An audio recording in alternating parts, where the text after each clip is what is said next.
दोस्तों, ज्यादातर लोग अपने दुखों की वजह दूसरों को मानते हैं, जबकि कई बार ऐसा होता है कि हमें कोई दूसरा व्यक्ति दुख नहीं पहुंचाता, बल्कि हम अपने दुखों की वजह खुद ही बन जाते हैं। ऐसा ही एक कहानी गौतम बुद्ध का भी है, जो हमें अपने दुखों की वजह खुद को न बनने देने के लिए प्रेरित करता है। एक बार गौतम बुद्ध नगर में घूम रहे थे।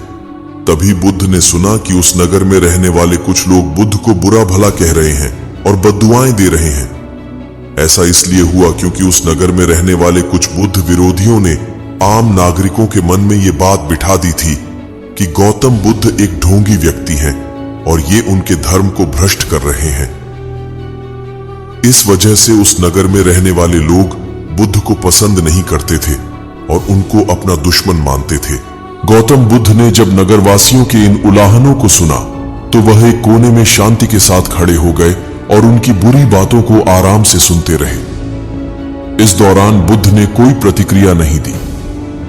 कुछ देर बाद जब नगरवासी बुद्ध को बुरा भला कहते हुए थक गए और चुप हो गए, तो गौतम बुद्ध ने उन नगरवासियों से कहा, क्षमा चाहता हूं, लेकिन अगर आप लोगों की बातें खत्म हो गई हैं तो मैं यहां से जाऊं? ये सुनकर उनको बुरा कहने वाले लोग बहुत आश्चर्यचकित हुए। तभी वहां मौजूद लोगों में से एक व्यक्ति ने बोला, हम लोग तुम्हारा गुणगान नहीं कर रहे हैं, तुमको उलाहने दे रहे हैं और तुम्हें बुरा बोल रहे हैं। क्या तुम पर इन बातों का कोई असर नहीं हो रहा?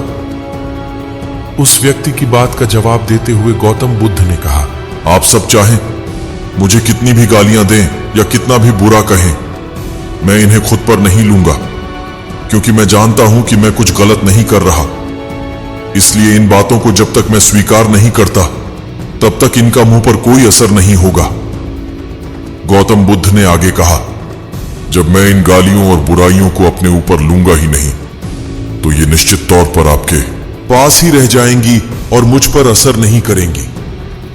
गौतम बुद्ध की ये बातें हमें ये शिक्षा देता है और इस बात के लिए प्रेरित करता है कि जब आप गलत नहीं हैं, तो किसी की गलत और नेगेटिव बातों का असर कभी भी खुद पर नहीं लेना चाहिए, क्योंकि इससे आप अपने ही दुखों की वजह खुद बन सकते हैं।